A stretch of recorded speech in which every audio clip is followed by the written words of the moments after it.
Close our eyes. Kind and Heavenly Father, thank you for this lovely Sabbath day. Thank you that we have the opportunity to come to church and worship you freely. We ask that you please prepare our hearts and our minds to receive your word and use me as you see fit, Lord, to deliver this message. We ask this in Jesus' name. Amen.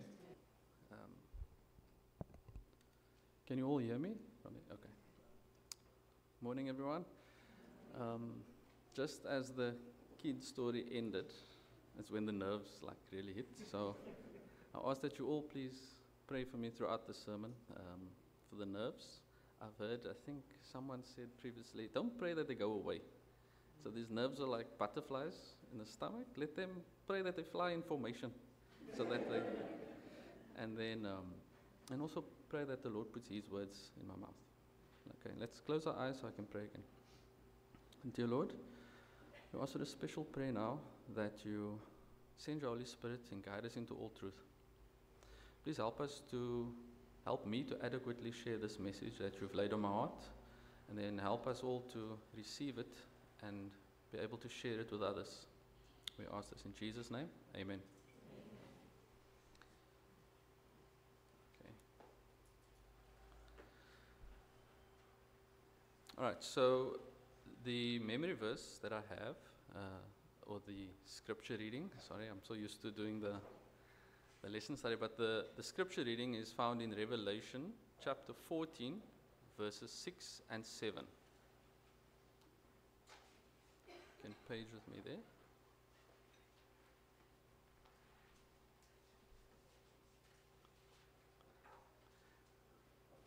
It reads, this is Revelation chapter 14, verses 6 and 7. Then I saw another angel flying in the midst of heaven, having the everlasting gospel to preach to those who dwell on the earth, to every nation, tribe, tongue, and people, saying with a loud voice, fear God and give glory to Him, for the hour of His judgment has come. And worship Him who made the heaven and earth, the sea, and springs of water. All right, so this is the first portion there. Before we get into that, I'll just leave it there for now. The struggle to find a title. We're going to go with Worshipping the Creator. So this was a draft title, but it just felt like the Lord said, just keep it as that. And I want to shed some context before we go into it. And I've got a story that I was thinking of, which was actually big news in 2004, those who can remember that far back, and for those who can't. What happened in 2004 was the Indian Ocean tsunami. This really shook the world.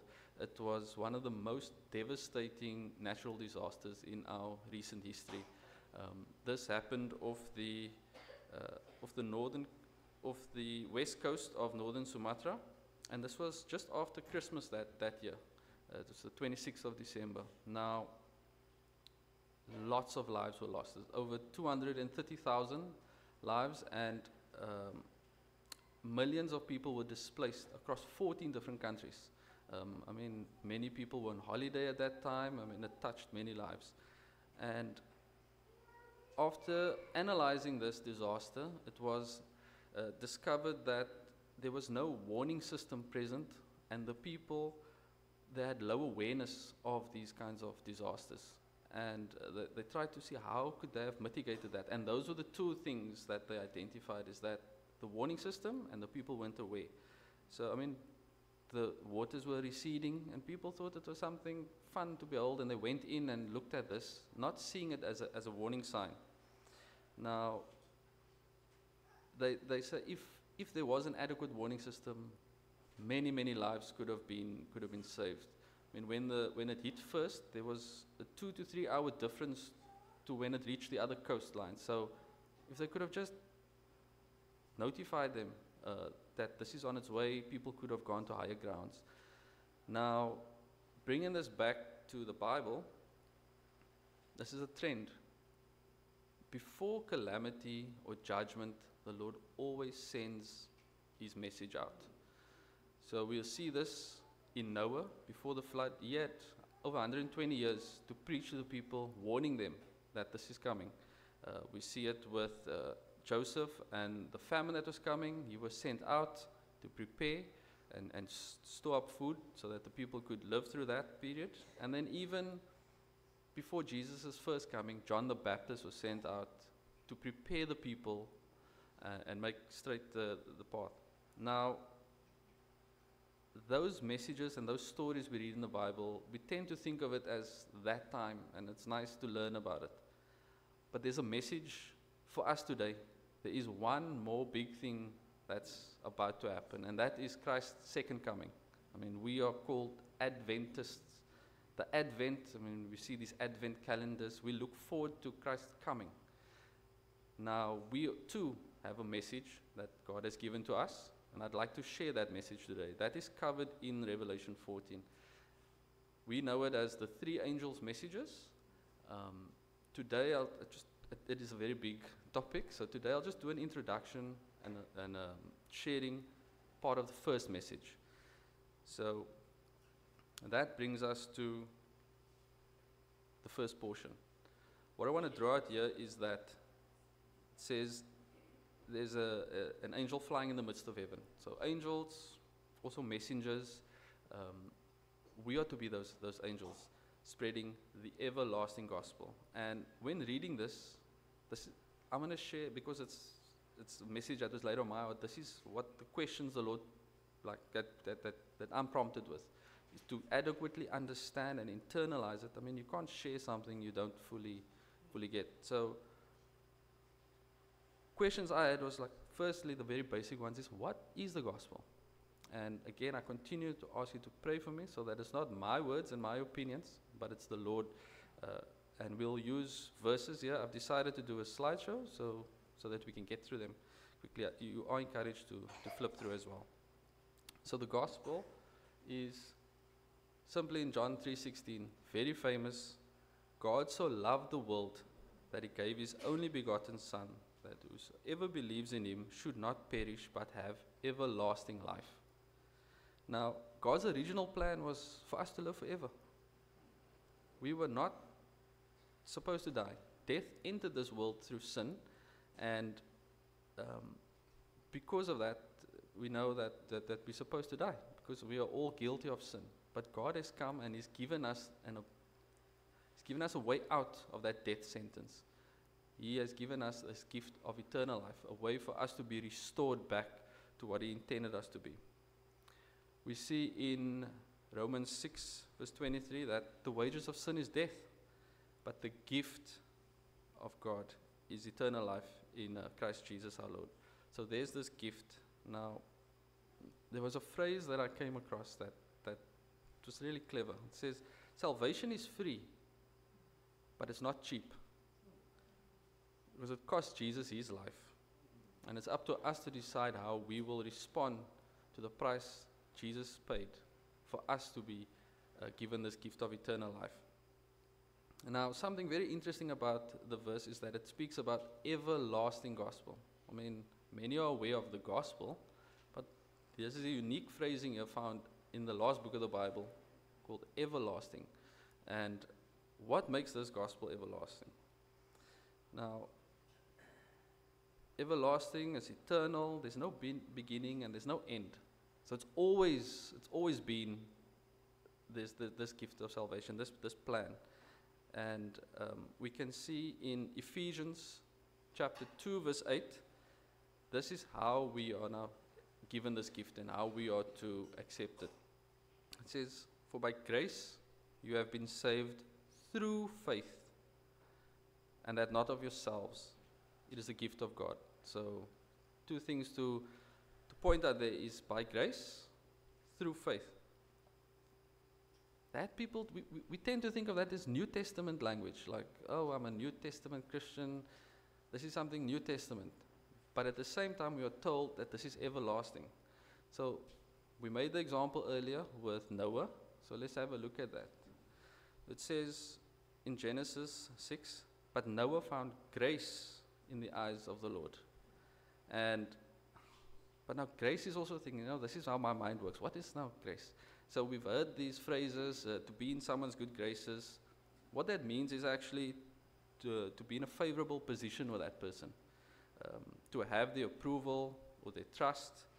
Now, in the Bible, grace is defined as an unearned favor or kindness from God. So we never earned it.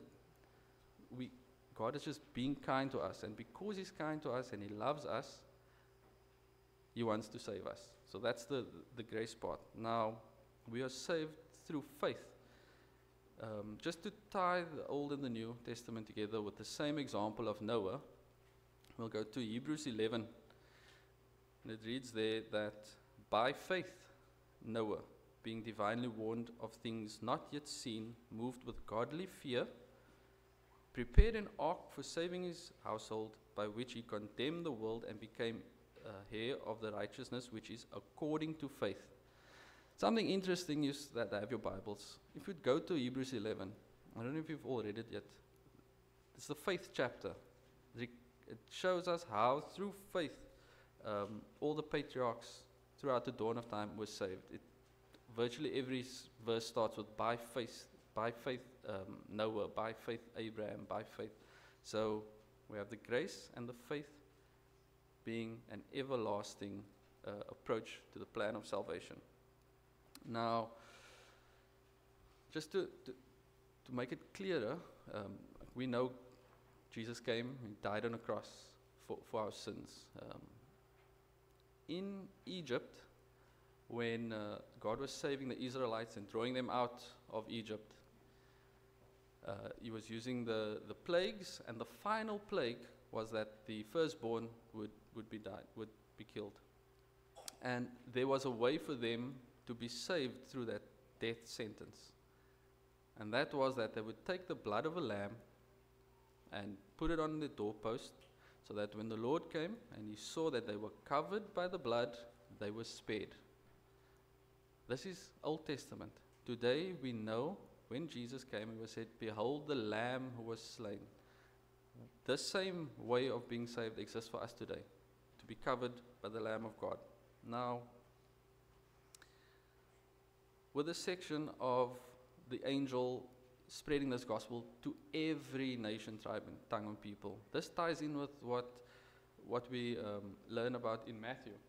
So Matthew 24 says that this gospel of the kingdom will be preached in all the world as a witness to all nations, and then the end will come.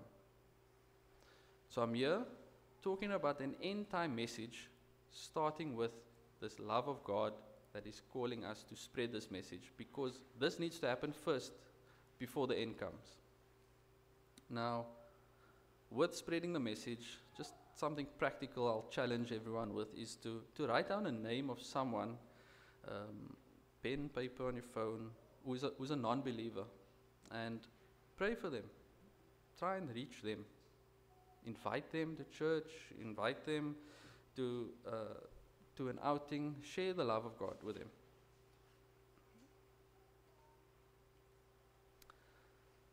The scripture reading goes on to say that this angel, this messenger sharing this gospel, says with a loud voice, "Fear God and give glory to Him." Fear God. Now you heard of this morning in the lesson, questions around fear. We know that scripture will say that I've not given you a spirit of fear, but one of love and peace and a sound mind. Also, perfect love casts out all fear. But now, here we are being told to fear God. So, there's actually two meanings to the word fear being used in the Bible that we derive from the context. One is more so about being afraid, which we are not to do, and the other one is to have a deep reverence and respect for the Lord. We know this. We use these phrases. We intrinsically know it, that that's a God-fearing man. But, yeah, I mean, putting the fear of the Lord in you, people try and use it as a negative way, but it's actually a positive thing. It's a good thing. Now, this fear of the Lord is how God wants us to cultivate a relationship with Him. He says, now that you've accepted this gift, this is how I want you to start behaving. Have a respect for God. Have a respect for Him. And we can see in Proverbs 1 verse 7, "The fear of the Lord is the beginning of knowledge, but fools despise wisdom instruction." and instruction. Um, Now, we live in a time and a culture today where it's normal to mock the God of Christianity. Every other religion, you can have some respect for it, but Christians, we can mock them. People don't take it serious anymore. We, in fact, it's a separate sermon, but taking the Lord's name in vain. It's not just about using His name. It's like you've taken on His name on yourself. You're calling yourself a Christian, but it has no meaning. You don't fear God. You don't live in the way that He's called you to. Now, when we accept the gift of salvation, there's this transformation that happens within us. We, in fact, start to want to, because we want to fear God, we want to have respect for Him, we start to try and find ways and want to seek Him more, to get to know Him better so that we can please Him better. Because we are now part of this heavenly family, you start to want to live in that way. And this, there were many verses, but I think this verse sums it up clearly. Ecclesiastes 12 verse 13. Now all has been heard, here is the conclusion of the matter. So if there's nothing that not much that you remember, I'd say this verse basically says, all said and done, the long and short of it is this. This is now the conclusion of the matter. Fear God and keep His commandments, for this is the duty of all mankind. This is what we ought to be doing. This ties so nice in with the end of the quarter's lesson, and we should have just done the lesson for the whole day. But now, through this love and obedience and this reverent fear of the Lord, we will fulfill our duty as His followers. It just so happens to produce the best kind of life that you can live. So it's also being framed by the world that living a Christian life is a lesser life. But we know Christ has come to give us life more abundantly. You're actually living the best kind of life that you could possibly live, is living in the fear of the Lord and being obedient to Him. And it's easy to see someone who has fear of the Lord.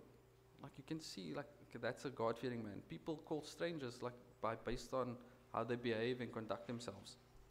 Now, the verse that we were reading about, the fear of the Lord is the beginning of knowledge. I just want to, again, look back at the Old Testament, look at in the Garden of Eden, when Satan tempted Eve. He presented an alternative path to knowledge. So the Bible says fear of the Lord will bring this knowledge. Satan is saying, here's another way to get some knowledge. And she was led to believe that she was going to enter this wonderful field of knowledge. Like she was told, you're going to be like God, you're going to have all this. God is trying to keep you down.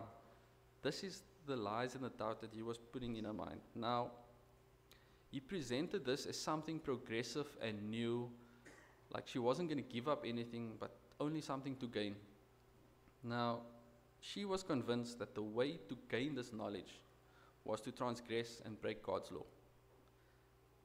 Do we not hear similar reasoning today by many professed Christians? They speak negatively about God's law.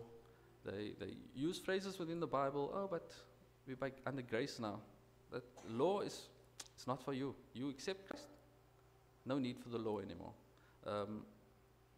But now, this is an echo of that same language and voice back at the tree. This is the serpent language. And I just ask us all to reflect on our lives, our individual lives. And ask yourself, how are you reverencing God? Are there areas that you've compromised just to fit in with others? Something for us to think about. And something a bit more practical is to evaluate your lifestyle. Evaluate the content you're watching, the music you're listening to, the social media items, and delete or limit those things that are dulling your reverence to God.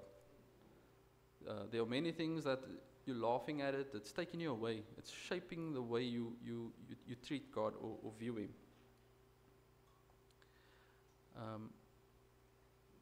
That verse goes on to say in Revelation 14, verse 7, fear God and give glory to Him. That's an important part.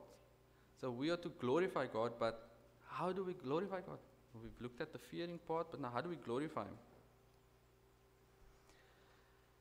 John 15 tells us, I'm the vine, you are the branches. He who abides in me, and I in him, bears much fruit. For without me, you can do nothing. Here's the important part. By this my Father is glorified, that you bear much fruit, so you will be my disciples. So, to glorify God is to bear this fruit. What is this fruit? So, we know it to be the fruits of the Spirit, love, joy, peace, patience, kindness, goodness, faithfulness, gentleness, and self-control. These are the fruits that we should be displaying. This is how we are to be conducting ourselves. And this would then in turn glorify God, because people are going to be looking at you. I mean, you want to see, oh, that's such a loving person. They must be a Christian. Or that's such a patient or kind person. Now, the key here is that we need to abide in Christ. And we need to build a relationship with Him, and then these fruits will come naturally, without effort. But we still might be wondering, how does all of this glorify God? Jesus provides further clarity in Matthew chapter 5, verse 16. Let your light so shine before men that they may see your good works and glorify your Father in heaven. So literally, what you're doing is people are watching us, and they're observing our actions, our words, our behavior. We are representatives of Christ. This is what it is to be a Christian. I mean, we all know that we are Cape Townian, and this is how we are in Cape Town, but here we're called to be Christian, and people are watching us. Now, there's a sad reality to this, is that according to a Barna Group study, 85% of young, non-Christian people, they view Christians as hypocrites. And 66% view the church as irrelevant to their modern life. What is that saying about how we are being perceived? Another survey, a Lifeway Research survey, found that 70% of young adults who stop attending church cite judgmental attitudes and hypocrisy as their main reason for leaving the church. So, we sitting here, one could say you're preaching to the choir, we are in church, we are to be reflecting this. Most of the time we want to just put people down on a couch and do a Bible study, but there's a whole package here, like people are watching us and the way we conduct ourselves. And even non-Christians expect Christians to behave to a higher standard. Jesus says, you will know them by their fruits. Like, is it truly a Christian? Jesus says, look at their fruits. And I'd challenge you all today to reflect on these fruits. Pick one. Pick one of the fruits for the next week. Be it kindness, and actively and purposefully see and pray and ask God to create opportunities where you can improve that fruit in your life, display it more, and to reveal to you how to be more kind. Just do one at a time. And another aspect of glorifying God is in 1 Corinthians 10, verse 31. Therefore, whether you eat or drink or whatever you do, do all to the glory of God. This is everything. This is whatever. It is the way you dress, the way you speak, the way you raise your children, how you conduct yourself at work. People know you're a Christian, but they're watching you, and we need to do this so that they can glorify God, because That's what the Bible says.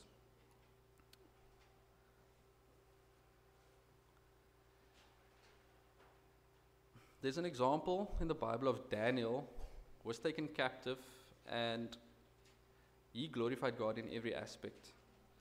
From being offered the king's food, which he rejected, he chose a simple diet of vegetables and water so that he could honor God in his physical discipline.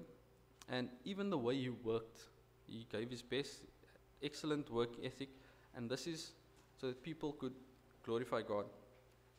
Now, there was a decree that was made saying that all prayer should be to King Darius at the time, and what Daniel did in that sense was, sorry, I worship God, so I will just continue to pray to God at the risk of being thrown into the lion's den.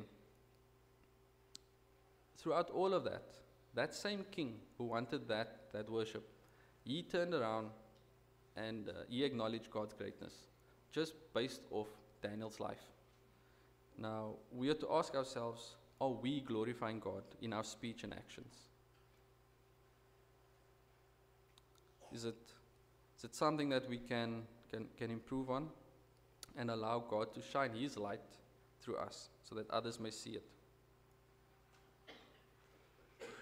So this is the end time. This is an end time message. Just to calibrate and bring us back there, is that we are now at a point where we're accepting the gospel, we are respecting God, trying to please Him, keeping His commandments as our duty, and we are trying to reflect His character and His loving nature by exercising the fruits of the Spirit. Goes on to say, and to worship Him who's made the heaven and earth and sea and springs of water. Now, again, in our current time that we live in, everyone is, or many have adopted the concepts of or theories of evolution, which throw away this notion of the Creator. Some Christians try and bring the Creator back into the picture to marry the two. That is called theistic evolution. It's where God actually created evolution and is guiding it. This is contrary to what the Bible teaches, because that means God created death, because the agent for evolution is death. They need to keep dying and a new iteration needs to happen. But the Bible teaches us that God created us to live forever. The first death came in with sin. So we are called today to worship the Creator. Now, something that I want us to look out for is, with me saying this, is that Satan is using every tactic possible to drive a wedge between us and God. And if he can sow the seeds in doubt and get you to believe that the book of Genesis is a myth, if he can get you to see that God had no part in your creation, you'll start to feel that, what is God's relevance to my life then?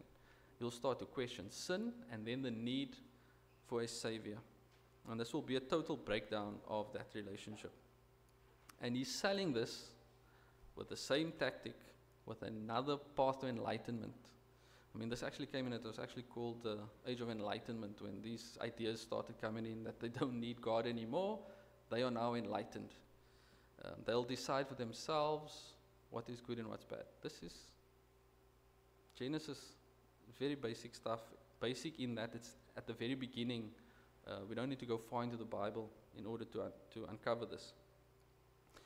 But now, why this call to worship the Creator?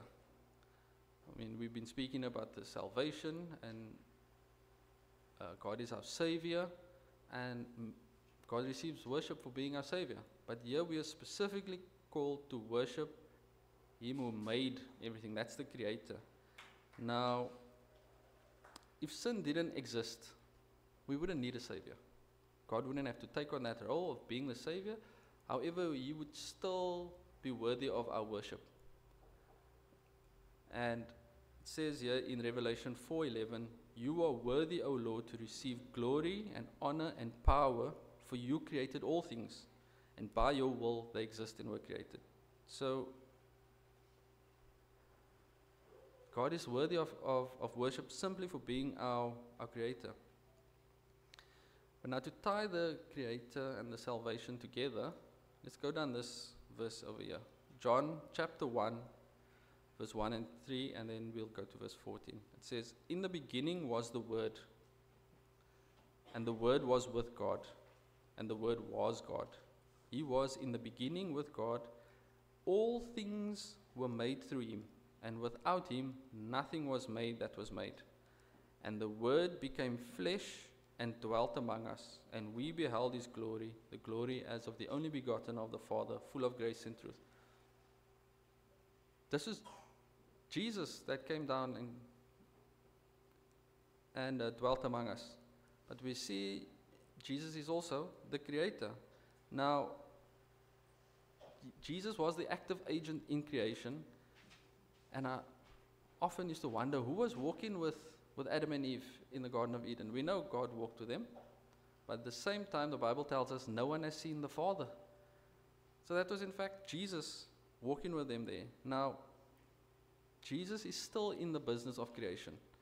And as we see in Corinthians 2, chapter 5, "Therefore, if anyone is in Christ, he is a new creation.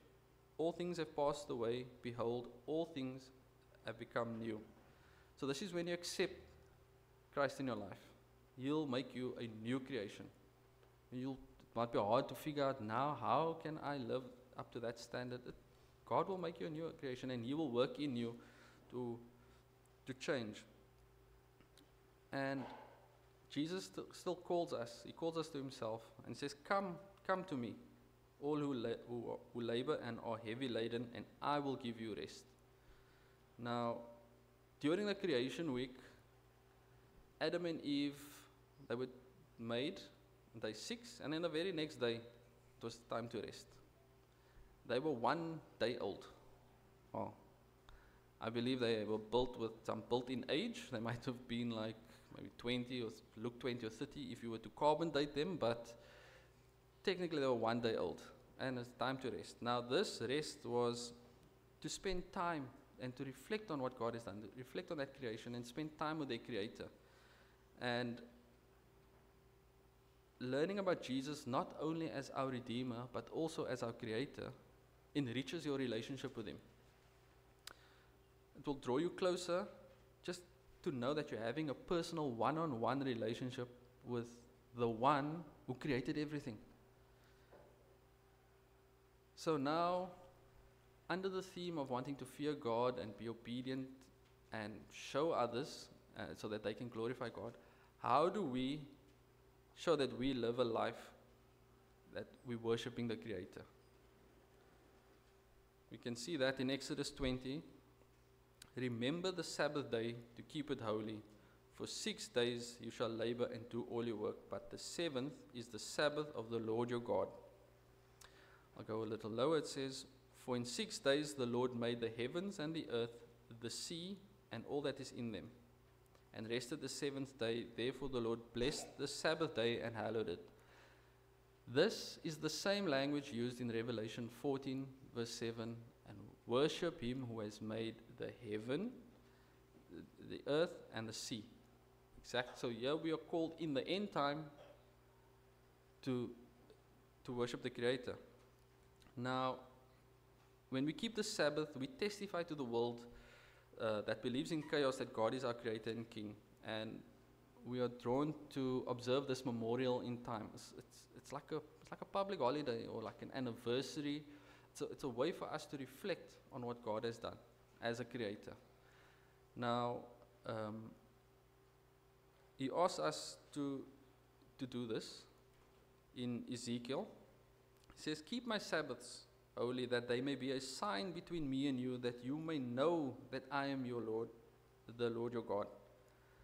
Because one could take 9 of the 10 commandments and it could be attributed to some other deity or religion. Some other religion can claim, okay, with their beliefs, you don't lie and steal and kill. But this specific commandment reflects or shows the world that the God that we are serving is actually in fact the Creator. And the whole world keeps this 7-day cycle. I mean, 1 day is when the earth turns around itself once. That's how we record time. A month is when the moon goes around the earth once. I mean, month comes from the moon, month. It's roughly 30 days. And a year is when the earth goes around the sun once. But why do we have 7 days in a week? The explanation that makes the most sense to me is the one given in the Bible. Now, if we go a bit further, it says, why do we do this? Why is this an end time message? Why is this urgent now? It says in Revelation 14 verse 7, for the hour of his judgment has come. Now this judgment is not a distant event, but it's a current reality. We are living, this is a solemn reminder that we are living in a time of judgment. This judgment will evaluate our lives. It's going to see, are we demonstrating the fruit?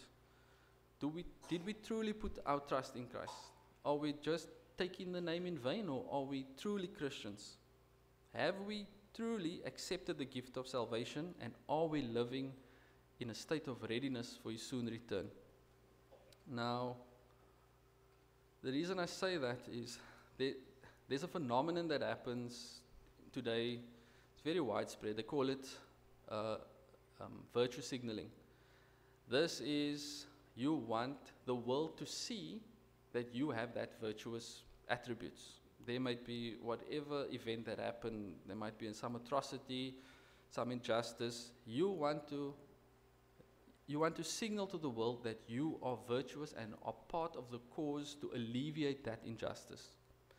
Now, people today would normally offer money, they'd go offer their time, volunteer, help people.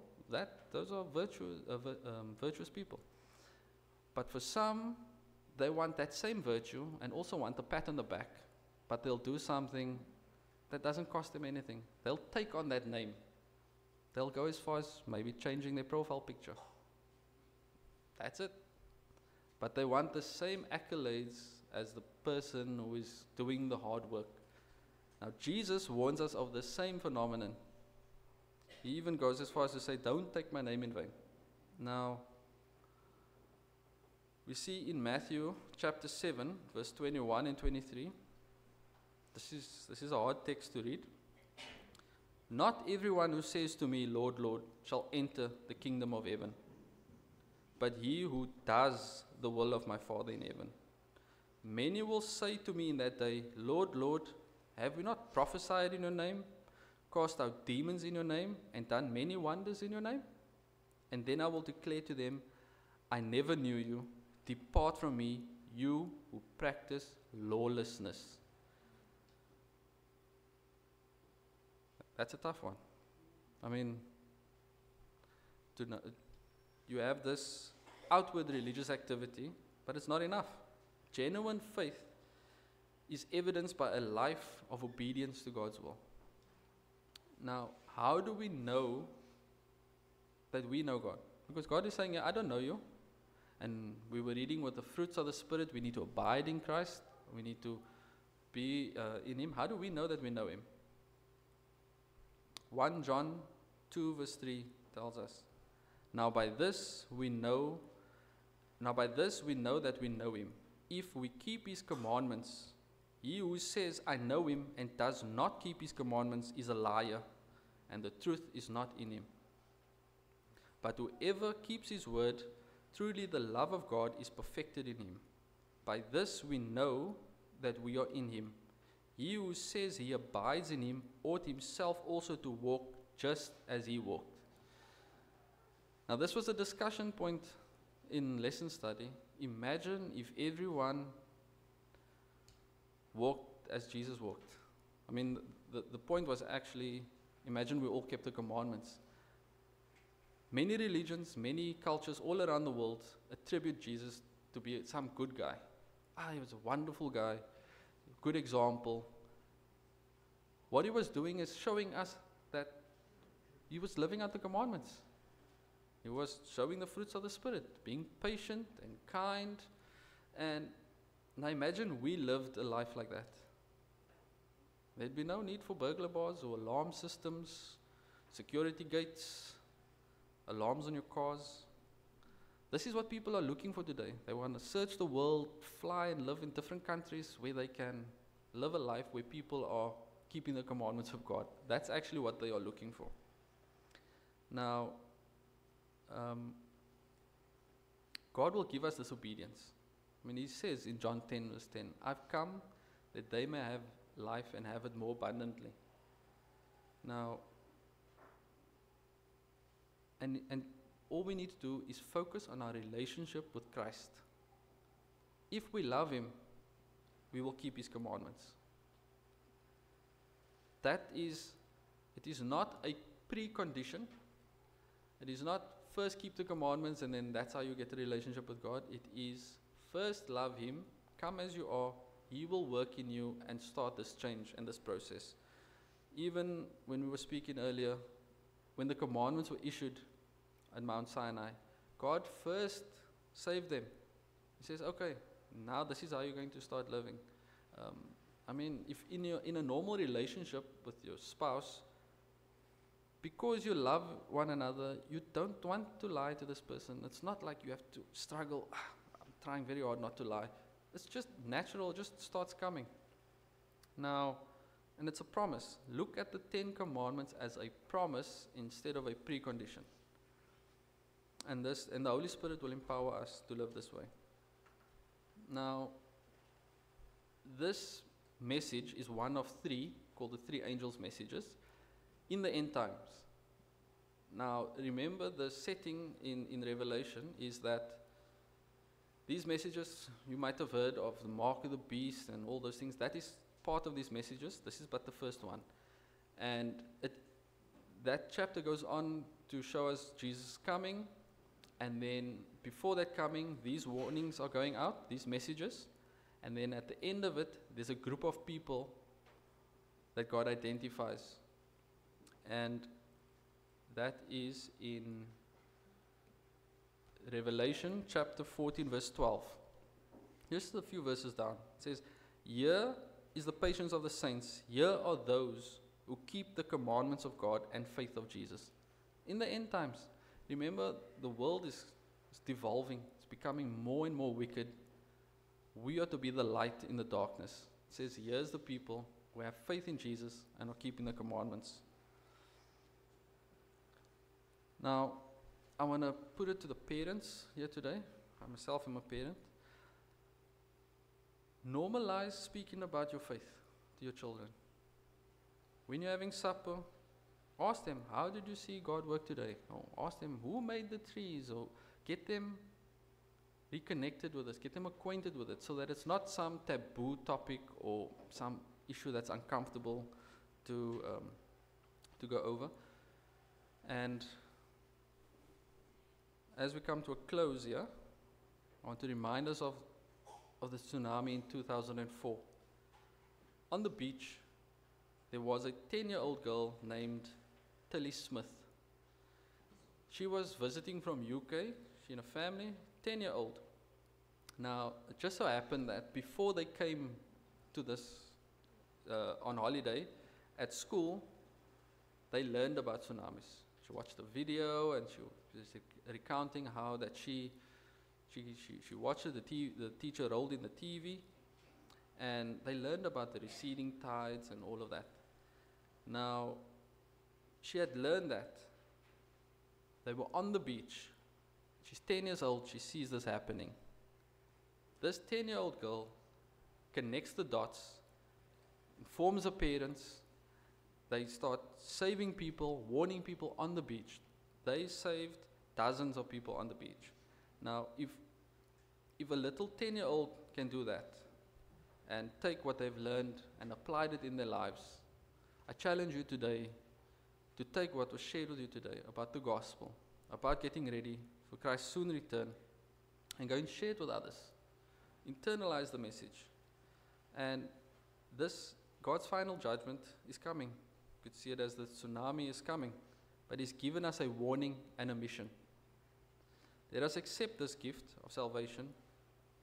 Let us allow Christ to empower us to live this life of obedience, so that we can bring forth good fruit. so that others can see it in us. Let us spend quality time with God on Sabbath.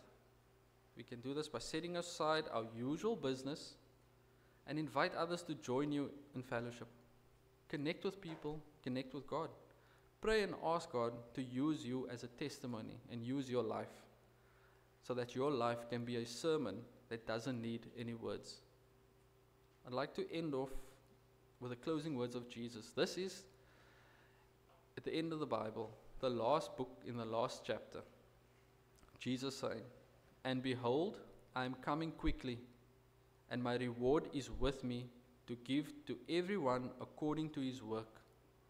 I am the Alpha and the Omega, the beginning and the end, the first and the last. Blessed are those who do his commandments, that they may have the right to the tree of life and may enter through the gates into the city." Pray with me. Kind and Heavenly Father, we ask that you please make us your messengers. Help us to accept this gospel. Help us to share it with others. Please use us, Lord, as you see fit, to shine that light. We ask that you empower us with obedience. Help us to display the fruits of the Spirit. Help each and every one here to be more like you. We also pray for those who have not yet made the decision to accept this free gift. We ask that you please work in their hearts and draw near to them. Please be with us now as we go into the rest of the Sabbath. May it be a blessing to everyone here. We ask this in Jesus' name. Amen.